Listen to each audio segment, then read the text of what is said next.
Hi everybody, and welcome to Rain Garden United's very first virtual rain garden crawl. I hope everyone's having a great Saturday and is excited to see some rain gardens that other Torontonians have built. Before we start, I'd like to acknowledge that Toronto sits on the traditional territory of the Anishinaabe, Huron-Wendat, Haudenosaunee, and most recently, the territory of the New Mississaugas of the New Credit. The territory is part of the Dish with One Spoon Treaty, an agreement between the Anishinaabe, Haudenosaunee, and allied nations to peaceably share and care for the resources around the Great Lakes. This territory is also covered by the Upper Canada Treaties. Today, Toronto is still home to many Indigenous people, and we are grateful to have the opportunity to meet and work on this land alongside them. We wish to express gratitude to Mother Earth and for the resources we are using, and honor all the First Nation, Métis, and Inuit people who have been living on Turtle Island since time immemorial. If you haven't heard of us before, Rain Gardens United is a Toronto-based environmental nonprofit with the three goals of educating people about the value and benefits of rain gardens, advocating for rain gardens to the city, organizations, and neighborhoods, and facilitating the installation of rain gardens by providing resources and support every step along the way. We have directly helped install more than 30 rain gardens around Toronto, whether through consultation, design, or coordinating an installation. We have also inspired many homeowners to install rain gardens of their own, and often connect with people who have installed rain gardens long before hearing about us. Today, we're excited to show you a number of rain gardens that were built in East York with direct support from Rain Gardens United. We will be providing you with some basic info about rain gardens and Toronto, as well as inviting experts to talk about important issues that are related to urban runoff, biodiversity, and the climate crisis. As we go along, we'll also be asking you a series of nature trivia questions for fun. And at the end, we'll ask you to fill out a feedback form, which will give you a chance to win gift certificates from Native Plants in Claremont. Please share your answers to the trivia questions in the comments section as they come up. I'm your host, Maria, and let's go meet my co-host who's on location. Hi, Adam. Hi, I'm Adam, and I will be taking you to the different rain gardens around the neighborhood and giving you relevant information as I go. Feel free to ask either of us any questions, and we will try our best to answer them during the tour. Before we start the crawl, here is your first trivia question. Which of the following is not a potential impact of climate change? A, sea level rise displacing coastal residents. B, increased human lifespan. C, more extreme weather events. D, extinctions and biodiversity loss. Please enter your answers below in the comments section. Now, let's start with a bit of background on Toronto's hydrology. Paris has its Seine, Vienna has its Danube, London has its Thames. Toronto is home to a whole bunch of rivers that all drain to Lake Ontario. If you live in Toronto, your home sits in the watershed of one of these rivers. East York is in the Don River watershed. That means that the water that lands on a property here will eventually flow to the Don River unless they are very close to the lake. All these rivers in Toronto have created a robust ravine system, which houses many native plant and animal species. It is partly why Toronto's slogan is, "A city within a park." A lot of the rain that lands on Toronto flows to the ravine system and then to Lake Ontario, and many storm sewers will exit directly into a ravine. As the city grew, many of these ravines were also buried or channeled into concrete pipes so that people could build near and on top of them. You can often see signs of these ravines as you walk along the city if you know what to look for. And now we come upon our first rain garden stop, Mark's Rain Garden. Get a view of it there. Mark's Garden was the first of the project. Let's see if I can. All right. There we go. Mark's Garden was the first of the project. It's small and compact, but full of native plants. You can see the downspout if you come around to the back. This garden is able to hide the downspout using the plants. This was created as a green intervention when Mark was volunteering for the David Suzuki Foundation's Homegrown National Park project. The program has evolved into the National Butterflyway campaign and is still going strong. We'll be sure to point out the signs as we come across them. You'll probably see some around your neighborhood too. As part of Mark's project, he facilitated the installation of 10 more rain gardens, all within a few blocks. We'll be able to see a number of them today. Back to you, Maria. Thanks, Adam. Our first guest was part of the original pilot project that Mark ran and has been very active in his own environmental efforts. Welcome, Steve. Hey, good morning. How are you? Good, thanks. Good. Good morning. Today I'm going to tell you about my rain garden and how I became a butterfly ranger. It was about 5 years ago that I had the pleasure of getting our rain garden. We had a burnt patch of grass and a water drainage problem in our front yard. My neighbor Mark had an idea to help us fix both, put in a rain garden. We could beautify the space and help direct the downspout water back into the ground instead of into the storm drain. I had wanted to put a garden in that spot. I had no idea where to start. I only knew that I wanted to have some milkweed to help the monarchs. Now my yard is a pollinator gathering spot. We have at least 10 different kinds of bees, 5 or 6 different kinds of butterflies. I've even seen leafcutter bees making nests in the bee houses and also on the dead plant stems from last year that are still in the garden. We're so happy with our garden. We can't believe how much it's changed the yard. We always have people stopping by and asking about the plants and how to start their own native garden. Even 4 of our own neighbors now have native pollinator patches too. I have about 17 different native plants, from short ground cover like wild strawberries and to tall plants like fall sunflowers and ironweed. I love the smell of the milkweed and all the monarch butterflies they bring. We also raise the caterpillars we find on them to give them a better chance of survival. But my favorite part of the garden is the sneezeweed flower in the fall.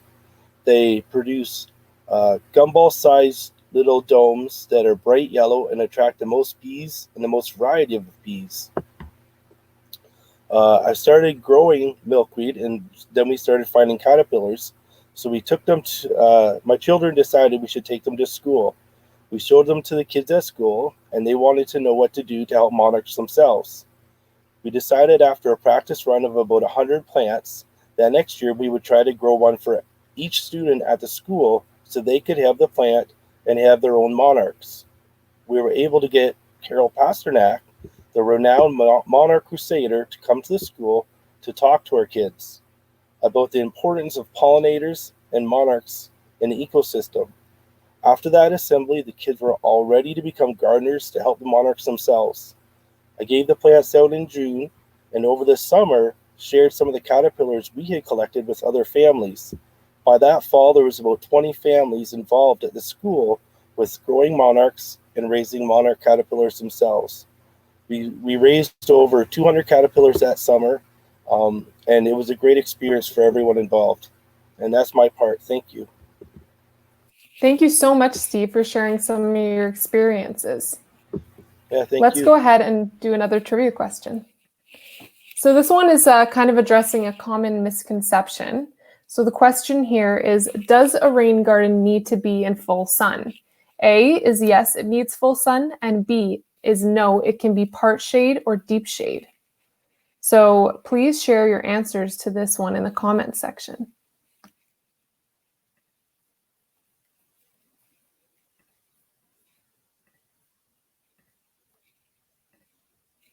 Okay, great. Thank you for your answers. Let's check in with Adam and see how he's doing.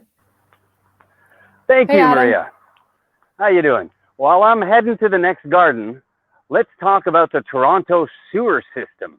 Most older cities in North America have what's called a combined sewer system. About 23% of Toronto's sewers are combined. What this means is that the storm sewer and sanitary sewer system are connected at some points. If your neighborhood has, your neighborhood has been around for a long time and you haven't seen recent developments, you may be serviced by a combined sewer system. The problem with combined sewer systems is that when a heavy rainfall occurs, the storm sewer will overflow and mix with the sanitary sewer. This increases the load on the sanitary sewer treatment plants, forcing them to discharge the excess water to the ravines and Lake Ontario, causing unsafe levels of bacteria near Toronto beaches. if you have been to Cherry Beach and was told that you cannot swim that day, it's partly due to rain a few days earlier and the combined sewer system. Toronto, like many established cities, are in the process of upgrading these systems, digging up old pipes and installing more modern designs. But what if there's another way? Very shortly, you just have to give us a few moments here, folks. We will be at the next rain garden on our tour. Normally when we do this, we're just walking along with a group and chatting as we go, but everything has to be a little on the fly now with the virtual tour and COVID changes. So please bear with us. And here we are at our next, let's see if we can get a nice shot of it in there, at our next rain garden. All right. All right. Here's the next rain garden of our tour. You can tell that something is different about this house. This house was designed as a passive house, so it has certain features that conserves energy from heating and cooling, depending on the season. Sustainable design can really make a big difference, even when it's not obvious. This rain garden has an exposed downspout next to the rain garden. There is a second rain garden in the backyard, along with a large soak-away pit to increase its water storage capacity. We were very happy to be able to augment the sustainable house with a more sustainable garden. I want to use this stop to show that design can make a difference and that there are unseen benefits from choosing more sustainable designs. Now, we have another guest. Maria? Thanks, Adam. We want to give everyone a bit of insight on something called Green Streets, which is the city's GI program in the right-of-way. Let's hear from Jen-Sion Tan, a geospatial analyst working from the City of Toronto Transportation Department, who's going to tell us a little bit more. Hi, Jen-Sion. Oh, I think you're muted. There we go. How are you guys? Hey, everyone. Hope everyone's having a great Saturday morning. So I'm from the Green Streets program of City of Toronto. It's the city's initiative to implement more green infrastructure like the rain gardens that you see that Mark has been bringing you guys on, but on a larger scale in the city's right-of-way. So how we do this, as this is a really pretty early program that we're still piloting and figuring out the best way to implement this. What we've done right now is we've created a data-driven decision-making method where we identify opportunities to implement green infrastructure, like on road reconstructions. And we rank these road reconstructions based off stormwater factors, air quality factors, tree canopy factors, and using those, we use that to pick programs, projects, as well as inform design of the projects. For example, if this green infrastructure is going to be in a combined sewer area, what we do is we tend to increase the stormwater runoff targets so that we can reduce the burden on this systems. And right now, we're on the phase on slowly rolling up our capital projects for green infrastructure. Hopefully, we will see, there's a few pilots around, but I think we're going to really see more of them roll out in the next few years. A lot of what we have this year is kind of on hold because of COVID, but hopefully in 21 and 22, we'll see more of that happening. And for this year, we are trying to come up with standard designs and engineering drawings for green infrastructure so that not just us, but also developers can use these to improve the local streetscape for everyone. And yeah, I'm happy to inform anyone, share more information if you're interested. We're available, we have information available at, if you Google Green Streets, City of Toronto, we have a website with a lot of our information right there. So yeah. Thank you so much, Jen-Sion. That was great. So glad you were able to talk to us today. So we have another trivia question, so let's go right ahead. So this question is, why is it important to manage stormwater runoff? A, it limits pollution. B, it reduces load on municipal infrastructure. C, mitigates basement flooding. Or D, all of the above. I'm going to give everyone a second to answer this one. And please type in your response in the comments. We'd love to see what you guys think.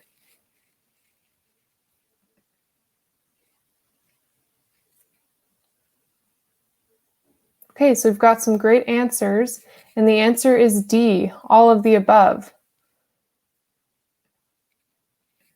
Okay, let's pass it back to Adam and see how he's doing. Thanks, Maria. So now I've told you about Toronto's ravine system and storm sewer system. What does all this have to do with rain gardens? Oh, and I apologize, everyone. It's about to get very loud here. Just let me pass this truck, and then we'll pick up where we left off. Sorry, a delivery truck at the local variety store. All right, just a moment here, folks. Sorry for the interruption. All right. Well, just about everything. Toronto gets regular rainfall throughout the year, and every drop of that water has to end up somewhere. On average, 34% of the days are rainy days in Toronto, and on those rainy days, sorry, one moment. And on those rainy days, we get an average of 5.8 millimeters of rainfall. Assuming a typical lot size of 20 feet by 80 feet in the East End, that would mean more than 800 liters of water will land on your property in that day. Where does all that water go? We know that urban runoff is hot, fast, and dirty. How much of your 800 liters become runoff to be captured by the storm drain? How much of that water flows to the ravines, taking with them oils, bacteria, cleaning solutions, and trash? How much of your water can you use right where it falls? Think about it. This is our third stop, where we have a cluster of 4 rain gardens. There's one there, and then there's some across the street. Let's walk down to the next one. So we're going to take a stroll. We're going to take a stroll down to the next one with you here, guys. Oh, and the wind just took my hat. All right, guys, bear with us here. Bear with us. Here's a nice rain garden here, and here. You can see the 2 downspouts going down directly into the rain gardens. So this is our third stop. We have a cluster of 4 neighbors all benefiting from rain gardens. You will see that they have wildly different looks to them, and some of them blend into existing gardens that the homeowners have planted before. The selection of plants are pretty similar, except for the garden across the street, because that side gets a lot more shade. That's the garden over there. We'll show you that in a moment. Plant selection. Plant selection is an important part of designing a rain garden. Luckily, there are many hardy native plants to choose from that are suitable for a rain garden in a variety of conditions. Rain gardens can fit a variety of spaces with a variety of conditions, and that makes them a good option for homeowners in Toronto who might have small yards for the size of their roofs. Back to you, Maria. Thank you, Adam. Up next, we have our guest who's from Native Plants in Claremont, which is where the gift certificates are from. They are a go-to supplier for native plants and are one of the few nurseries that specialize in native plants in Southern Ontario. Speaking of native plants, let's do a quick trivia question. So, what are some of the benefits of planting native plants in your rain garden? A, more health benefits. B, attracts birds, bees, and butterflies. C, longer lasting blooms. And D, caterpillars won't eat your plants. So this is a kind of fun question. Let's just give you guys a minute to respond to this one.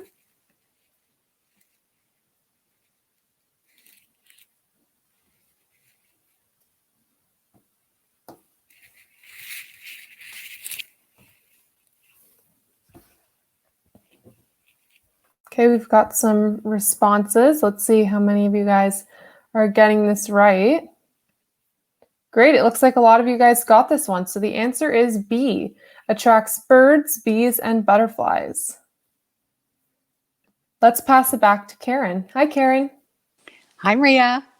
Oh, I think you're muted. Oh, and there you are. Hi. Okay. Hi, this is great so far. I'm loving this.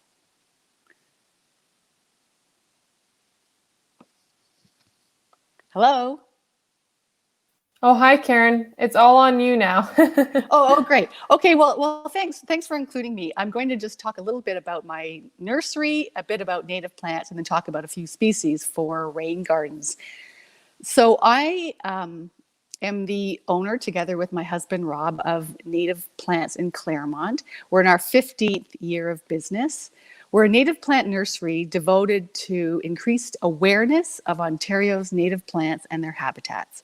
And we share our knowledge and our passion with all sorts of native plant gardeners in the GTA. We specialize in growing over 100 species of native wildflowers, grasses, and shrubs, which are native to Southern Ontario. They're primarily seed grown. Seeds are collected sustainably and locally. Some of our woodland species are harvested seasonally from our nursery beds, and they've been established through local seeds and from local rescues, and others are purchased in from other trusted nurseries.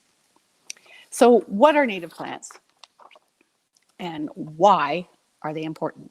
So native plants are those plants that we're growing here naturally in our forests, prairies, shorelines, wetlands before Ontario was developed. Now, native is a relative term, so you have to say they're native to somewhere. In our case, the plants are native to Southern Ontario.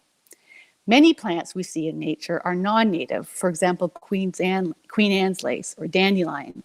And some non-native plants are invasive, like Phragmites or dog strangling vine or garlic mustard. Native plants are adapted to Ontario's weather and habitats. They've co-evolved with Ontario's wildlife, the insects, the birds, the mammals. They provide shelter and food. And in return, they receive the service of pollination. They provide clean air, producing oxygen through photosynthesis. They remind us of our favorite places in nature. They make us feel like we're part of nature. And they give us the opportunity to learn about nature and hopefully want to protect it. They're beautiful. They smell good. They make us feel good when we're with them. Now, all of these traits are pertinent to everyone, but especially pertinent to Rain Gardens United here is the fact that the rain gardens help us to control flooding by taking up water roots. They will help us clean and filter the water by slowly returning it to the sewers and water bodies. Also what Adam's already talked about. And they also lessen erosion by stabilizing the soils with their roots. So when you're selecting native plants for your rain gardens, I think that you would start by thinking about what plants you would want and where they're found in their natural habitats. Like I always think of wetlands, shorelines, or alvars. Often these plants are adapted to withstand lots of water in the spring and then much less or even droughts in our hot summers.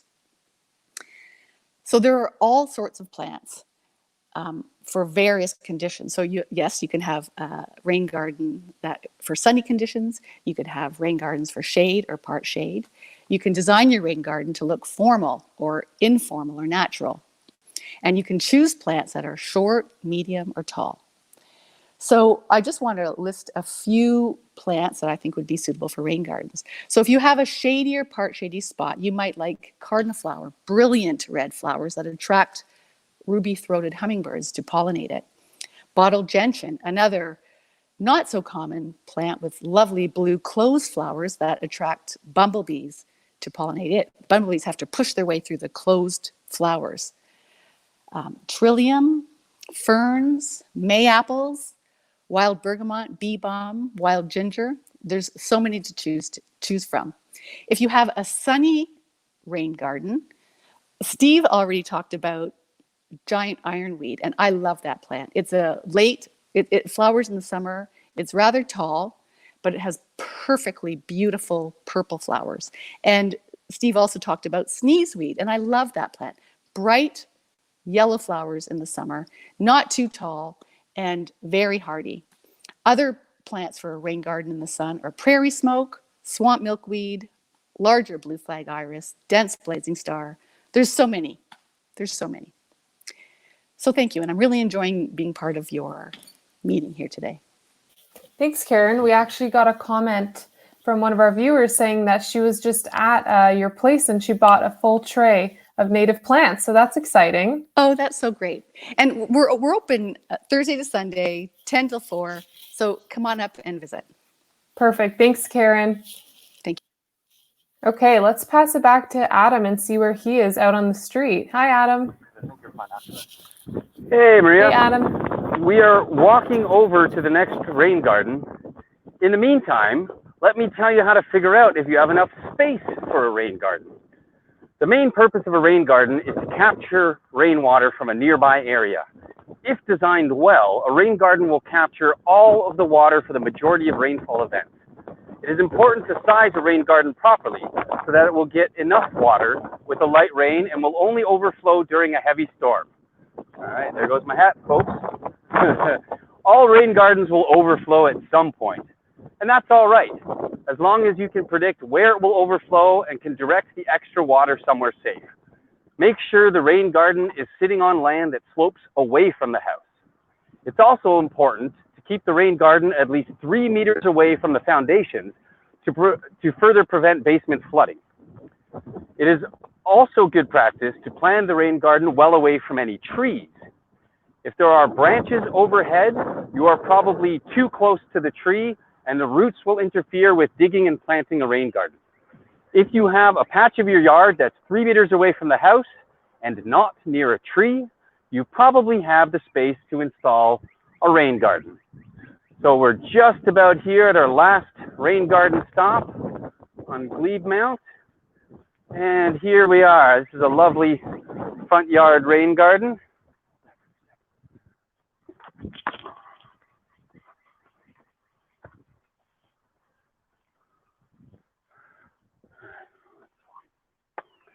There we are. Got my hat back on, folks. Let's get the rain garden in the shot here.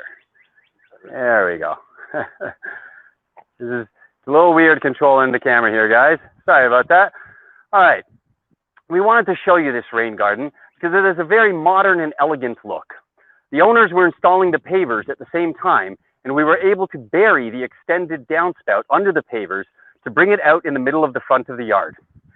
The owners of this garden also didn't want a garden that looked too wild, so they requested plants that only grow to about knee height. See there. I'm really, why is it so difficult? There we go. Sorry guys, I'm trying to give you a good shot here and it just,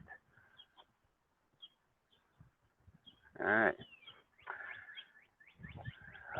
The result is a compact rain garden that helps capture and treat rainwater from a fraction of the roof. Because this downspout is buried, we have also outfitted it with a leaf catcher to prevent it from clogging underground. We're super happy how this rain garden turned out, and so are the owners. Who is our next guest, Maria? Thank you so much, Adam. So our next guest is Jonathan Deshman from Downsview Park, who wants to tell us a bit about a much larger rain garden that's servicing a city street instead of a roof. Unfortunately, Johnny couldn't join us today, but kindly he has pre-recorded a segment for us to watch. So let's take a look. This is Johnny from Downsview Park. Thanks for inviting me to your virtual rain garden crawl. I wanted to show you a bioswale project that was put into Downsview Park and hopefully give you some ideas for some rain gardens that you could put into your neighborhood or at your workplace. So here we are to the north of me. That's all Downsview Park, a really large urban green space here in Toronto. And this is the bioswale. I'm actually standing here right now, still part of Downsview Park, but it was put in because of some development that was happening outside of the park. And the whole point of this bioswale, this low area here, is to capture stormwater and clean it, filter it, slow it down, and then to provide habitat. So we're really happy this bioswale is here. But one of the cool things we've done with the bioswale is we've actually engineered it so that it can have a mixture of really wet-loving species and dry species. So if you look where I'm standing, there's actually a bit of a structured soil wall here that allows for some drier species like, this is prairie smoke, the bloom's all done here, but it's one of the early bloomers, really beautiful dry species plant. And that's one of the things I love about bioswales and rain gardens is you can highlight all kinds of different species, from the dry species to the really wet-loving species, all in one spot. Over here, as we go down the slope, we've got a really nice prairie grass. This particular one is called switchgrass, and you look at the top here, it's kind of got a diamond shape to it. Really nice structure. It'll stay in the winter and provide habitat and some texture for your garden. The other great thing is these prairie grasses, their roots go really deep into the ground, and so that's a really great thing, especially on a slope, because that's going to provide a lot of soil stabilization. So not only is it a native beautiful grass, it's going to stabilize your whole garden, and of course those deep roots soak up a lot of carbon. So a lot of good things happening with our switchgrass here.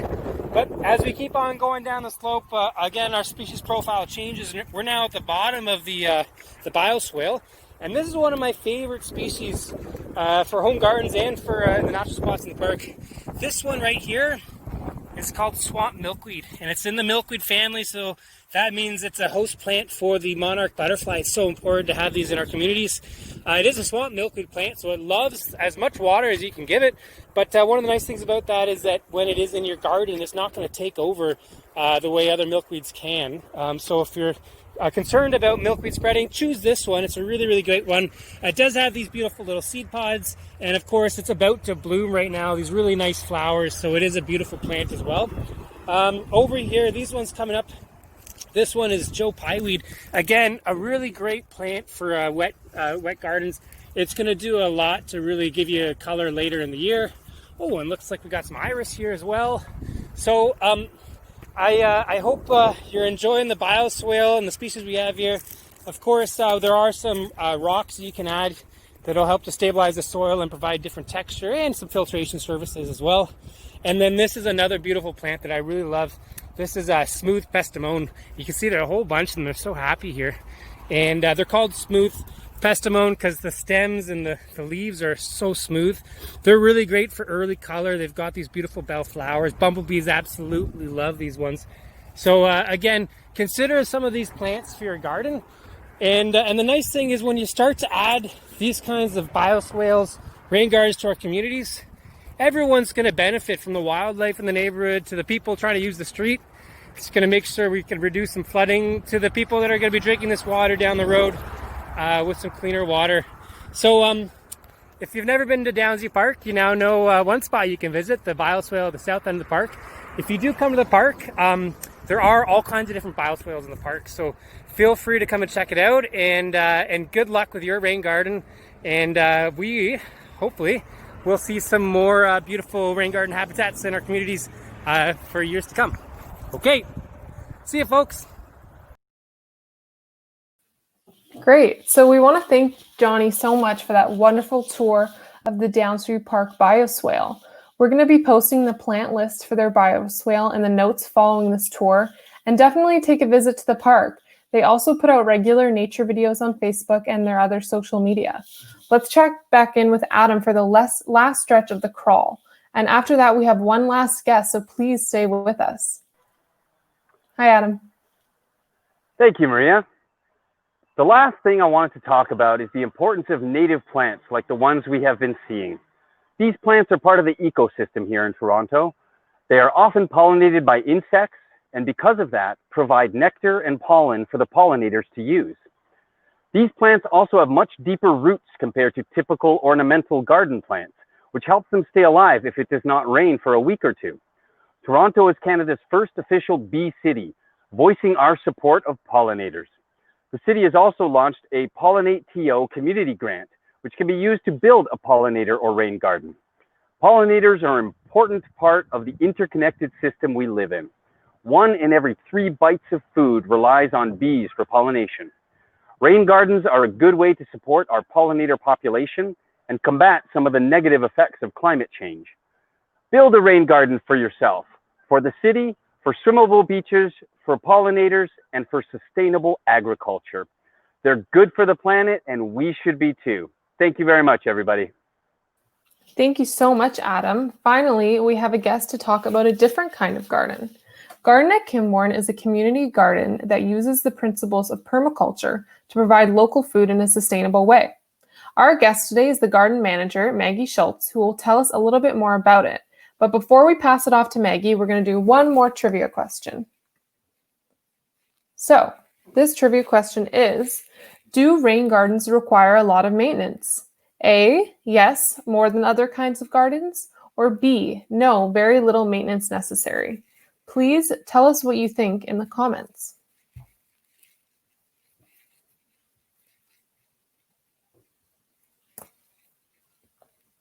Just going to wait to get a few replies here.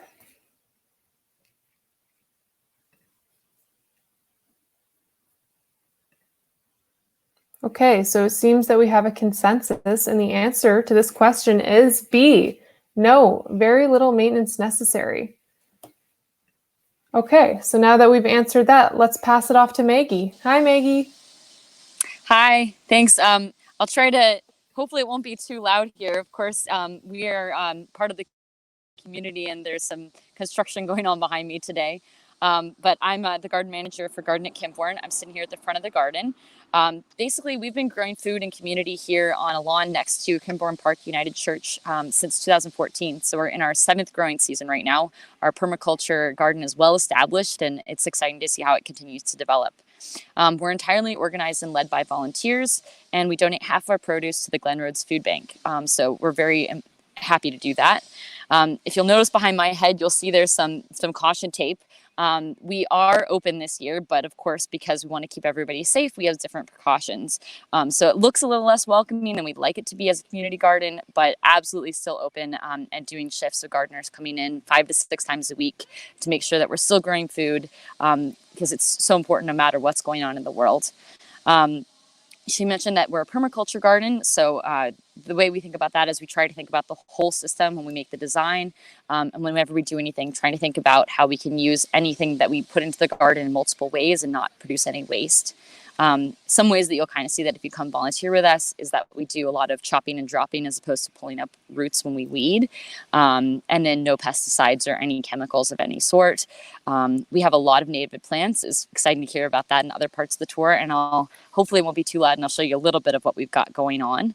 But I did want to mention, if you are at all interested in gardening and learning, this is a great space to do it. I didn't know much about gardening at all when I joined the garden 3 to 4 years ago. And now, of course, I'm one of the managers. It's a great space to learn as you go and have some people that are really experienced around you to teach you how to garden in a really sustainable way and feel like you can make food in your own backyard. If you are interested, you can visit our website, garden@kimbourne at blogspot.com and sign up this year. It's a great year to get started, get some ideas, and like I said, make sure you can expand it to your own yard when you're ready. Like I said, I'll try to take you into the garden, but it's a bit loud right now. So there's the caution tape that you want to be very careful of. So just make sure you sign up before you come in. And once you get in here, let's see if I can. Here we go. See a bit of the garden behind me. So we have some raised beds, which are great for any member that has mobility issues, but also just to get some different soil going there. We've got fruit trees here at the front. You can see this one's an apple tree that actually has some fruit on it already, which is pretty exciting. We got to watch it come up from being super small. Last year, we took the area right around the downspout of the church and used it not only to collect water in rain barrels, but to create a native plants garden, which you can see behind me over here.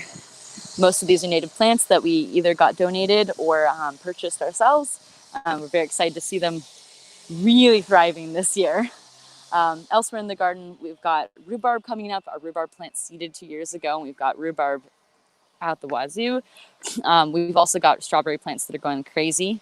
One of the ways that we practice permaculture is by being a no-till garden, so we don't dig anything up as much as possible. So we did all of this by sheet mulching, which is an awesome method that you can try out and look up, or we'd be happy to share with you some information about how we did it. Another way we do gardening is by hugelkulture, which you can kind of see this big mound behind me. Used to be much taller. We didn't dig up the ground. We put lots of tree branches and other kinds of organic matter and covered it with the good soil. And slowly over time, the material underneath breaks down and creates great soil. We've had lots of luck growing peas and squash and peppers and eggplants and so many other great produce right there. So I could spend all day showing you all the garden, and I really hope that you all stop by, whether it's this year or in another year. We always love having new volunteers, and a big part of what we do is education. So if you have questions about what permaculture is or how you can take these methods, learn here for a bit and come to your own garden, we would love to share those with you. Thank you. Thank you so much, Maggie, for telling us a bit about Garden at Kimbourne. So as Maggie mentioned, they're always looking for volunteers to do some regular gardening. And right now they're following the government's guidelines for safe operation of community gardens. So make sure to reach out to Maggie or anyone at Garden at Kimbourne if you want to grow some vegetables, but don't necessarily have the space to do it at home. Now we have come to the end of our virtual rain garden crawl. If you've been following along with the trivia questions, please make sure to share your score in the comments section. We'd love to take a look. The link on screen, which I'm going to put up right here, is a link to our feedback form. I will also post the link in the About page of this event, and I'm going to put it as a comment right now so you guys can hopefully click on it. Let me just see. Great. So fill this form out to have a chance to win a gift certificate from Native Plants in Claremont, who we just heard about from Karen. And we'll be giving away 3 certificates of $100, $50, and $25 to 3 randomly selected responses. Just remember to leave a mailing address if you'd like to participate. So after this, please do click the link and work on the feedback form. Other than that, thank you all so much for joining us, whether as a guest or an audience member. And thank you to TD Park people for providing funding for this amazing event. We're extremely grateful for the support they've given to us throughout their project. You can find us online at our website or on our social medias. We have Facebook, Twitter, and Instagram. We'd be happy to receive your donations to continue these kinds of exciting projects, and we're also looking for volunteers to join us at different levels, which we'll always keep you posted on our social media or our website. Please reach out if you would like to help. Thank you guys so much and have a great weekend.